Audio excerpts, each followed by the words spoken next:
Lord. आपण आता वचनाकडे जाऊया. आपण वचन वाचूया.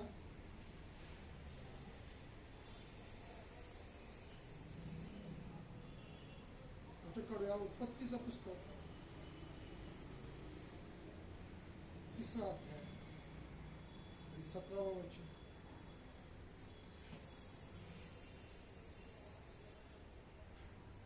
ते 3:17 मी वाचतो तुमच्यासाठी.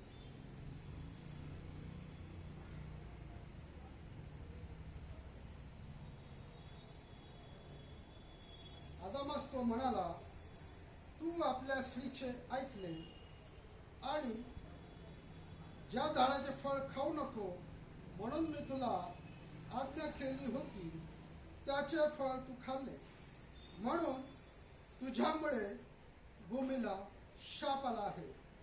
तू जन्मभर कष्ट करून तिचा उपज खाशील. आणि वाचलं वचन परमेश्वर तुमच्यासाठी आशीर्वादाचं करो. आणि आपण ह्या महिन्याच्या सुरुवातीला 1 तारखेला एक वचन वाचलं होतं उपदेशक 3रा अध्याय आणि 9व्या वचनामध्ये. त्या वचनामध्ये दिलं होतं की मनुष्य आयुष्यभर कष्ट करतो त्याचा त्याला काय लाभ. आणि त्या वेळेस मी सांगितलं होतं की त्या कष्टाची सुरुवात ह्या वचनापासून झालेली आहे. उत्पत्ती 3रा अध्याय आणि 17व्या वचनापासून. पण मला तुम्हाला काय सांगायचं आहे, जरी ह्या वचनापासून ह्या शापापासून मनुष्यावर कष्ट आलेले आहेत, बरोबर. ह्या शापामुळे आदामावर आणि सर्व मानव जातीवरती ते कष्ट करण्याचं एक शाप आलेला आहे. पण जेव्हा जेव्हा परमेश्वर एखादा शाप देतो किंवा एखादं संकट आणतो, बरोबर, किंवा एखादा आजार आणतो किंवा एखादं वादळ आणतो, तेव्हा परमेश्वर त्या शापातून, त्या संकटातून, त्या आजारातून बाहेर पडण्याचा एक उपाय देखील देतो. आमेन. हालेलुया. Praise Lord. आणि जेव्हा आपण पाहतो की उत्पत्ती 3रा अध्याय तुम्ही पूर्ण वाचा, त्यामध्ये जी हव्वा होती, स्त्री होती, प्रथम स्त्री, तिने सैतानाचं ऐकून एक फळ खाल्लं होतं, जे फळ खाण्यास मनाई होती. आणि तेच फळ आदामाला पण दिलं होतं. आणि त्यामुळे या वचनात परमेश्वर म्हणत आहे, परमेश्वर म्हणाला, तू आपल्या स्त्रीचे ऐकले. काय शब्द आहे? तू आपल्या स्त्रीचे ऐकले. आणि जे फळ खाऊ नको म्हणून सांगितलं होतं ते फळ खाल्लं, त्यामुळे तुला भूमीला शाप आलाय, तुझ्यावर शाप आलेला आहे. त्यामुळे तू जन्मभर कष्ट करशील, बरोबर. आणि हे कशामुळे झालेलं आहे? त्या स्त्रीचं ऐकल्यामुळे, त्या स्त्रीमुळे झालेलं आहे, हव्यामुळे झालेलं आहे. महिला वर्ग क्षमा करा, जे आहे वचनात ते सांगत आहे, ठीक आहे. पण जरी स्त्रीमुळं मनुष्यावरती शाप आलेले असले, जरी त्या स्त्रीमुळं जरी त्या स्त्रीमुळं मानवजातीला कष्ट करण्याचा शाप आलेला असला, बरोबर, तरी देखील मला तुम्हाला सांगू द्या, त्या स्त्रीद्वारे परमेश्वरांनी मनुष्याला आशीर्वादित सुद्धा केलेला आहे. हालेलुया. उल्हासित व्हा. महिला दिन जवळ आलेला आहे. पण मला तुम्हाला सांगू द्या, मला देवाच्या वचनातून सांगू द्या. वचन वाचा.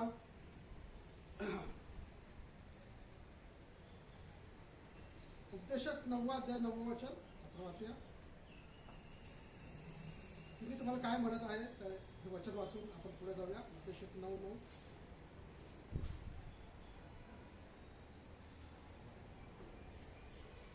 मला आज तुम्हाला काय सांगायचं आहे देवाच्या वचनातून, की ज्यामुळे तुमची हानी झालेली आहे किंवा ज्यामुळे तुमच्यावरती शाप आलेला आहे, त्यामुळेच तुम्ही आशीर्वादित सुद्धा व्हाल. हे मला आजच्या वचनातून किंवा आजच्या संदेशाचं हेडिंग मी हे ठेवलेलं आहे. उपदेशक 9वा अध्याय 9वं वचन भेटलं असेल तर वाचू शकतो.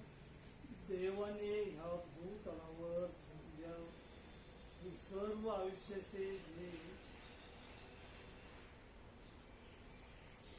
व्यर्थ दिवस नेमले आहेत, ते सर्व व्यर्थ दिवस आपल्या प्रिय स्त्रीबरोबर सुखाने घालव. हे जे परिश्रम तू ह्या पृथ्वीवर करतोस त्यामध्ये हा तुझा वाटा आहे. आणि इथं आपल्याला पाहायला मिळतं की ज्या स्त्रीमुळे, ज्या पत्नीमुळे किंवा ज्या आदामाची पत्नी जी होती हव्वा, तिच्यामुळे जे कष्ट, जे शाप आदामाला मिळाले, बरोबर, मानवजातीला मिळाले, त्याच स्त्रीमुळे परमेश्वर तुम्हाला आनंदी, सुखी आणि आशीर्वादित देखील करणार आहे. हालेलुया. पहिला दिन आहे, त्या अनुषंगाने देवाने मला हे प्रश्न दिलेले आहे. आणखी एक वचन वाचूया. नीतिसूत्रे 18 अध्याय 22 वचन. नीती 18:22.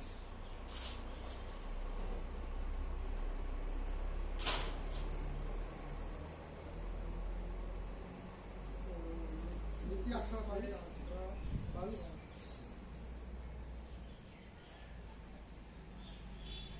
ज्याला गृहिणी लागते त्याला उत्तम लाभ लाभ होतो, त्यास परमेश्वराचा अनुग्रह प्राप्त होतो. हां, आणि 19 आणि 14 वचन. 19 अध्याय 14 वचन. घर व धन ही वडिलांपासून मिळालेला दायभाग हो, सुज्ञ पत्नी परमेश्वरापासून प्राप्त होते. हालेलुया. Praise Lord. मला तुम्हाला काय सांगायचं आहे ते मेन वचनामध्ये आपण आता आलेलो आहोत की ज्या गोष्टीमुळे तुमची हानी झालेली असेल, ज्या गोष्टीमुळे तुमच्या जीवनात शाप आलेले असतील, बरोबर, पण त्याच गोष्टीमुळे परमेश्वर तुम्हाला आशीर्वादित देखील करणार.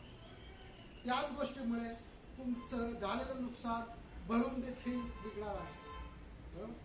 ज्या स्त्रीमुळे, ज्या पत्नीमुळे हवेमुळे आदामावरती शाप आले व ते मानवजातीवर पसरले, त्याच पत्नी, तीच पत्नीविषयी देवाची वचनं आहेत की ज्याला गृहिणी लागते त्याला मोठा लाभ, उत्तम लाभ घडतो, उत्तम लाभ लिहिलेला आहे.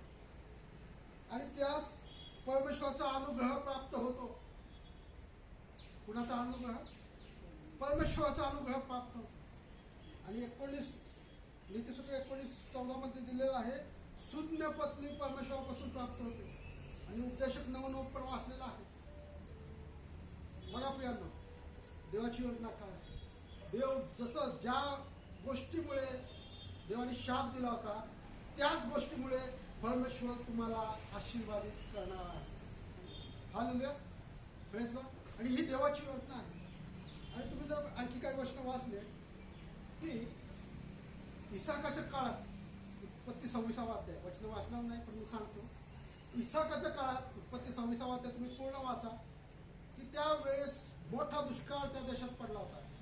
तेव्हा परमेश्वराने इसाकाला दर्शन देऊन सांगितलं होतं की खाली मिसळत जाऊ नको, तर तू मी सांगेल त्याच देशात उपरी म्हणून राहा.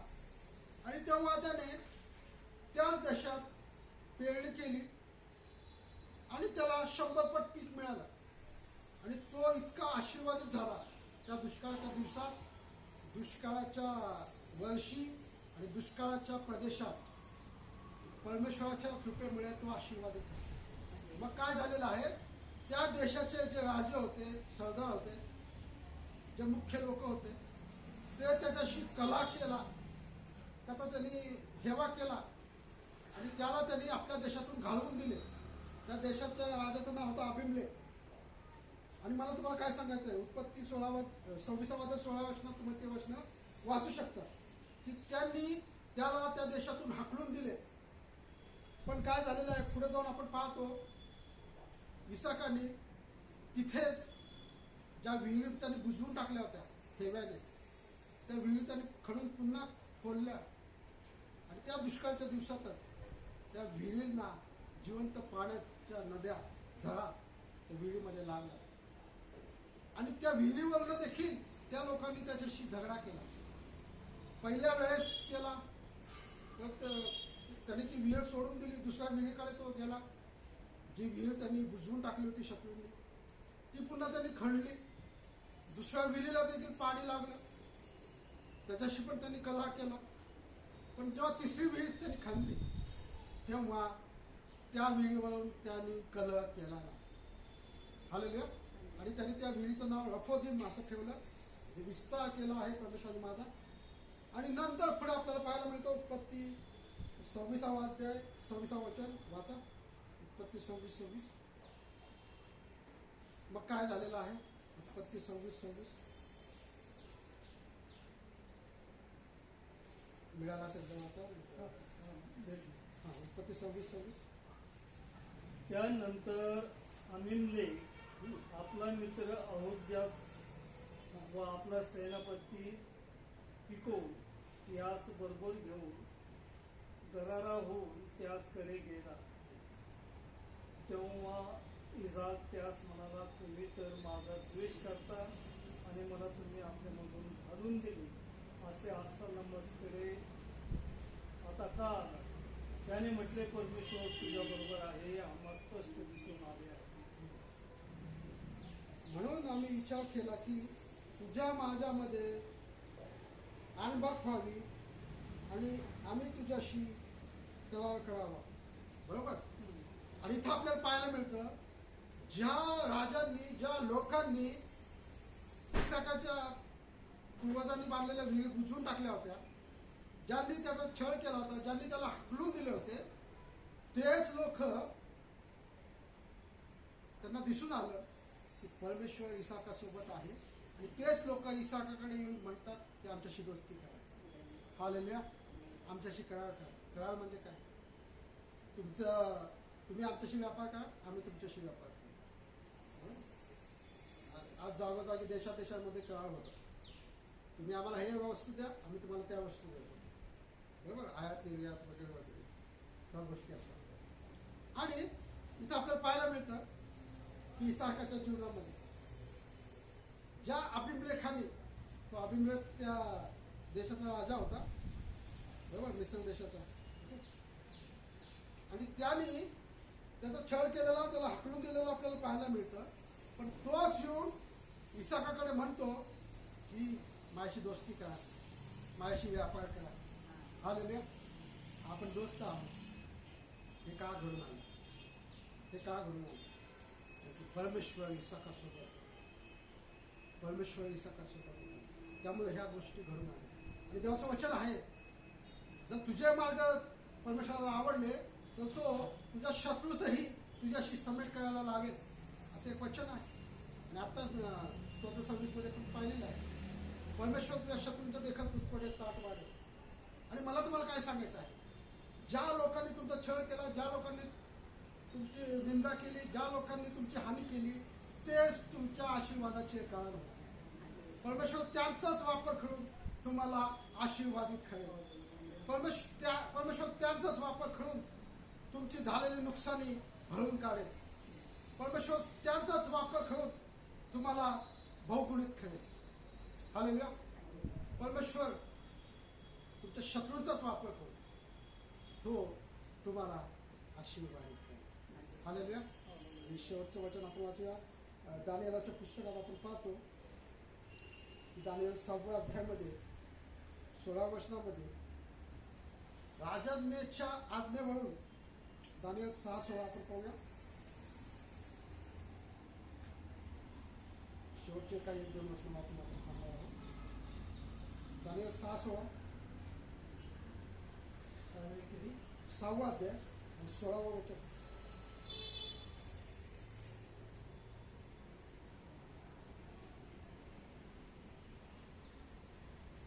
त्यावर राजाज्ञेवरून दानिएलास आणून सिंहाच्या गुहेत टाकले.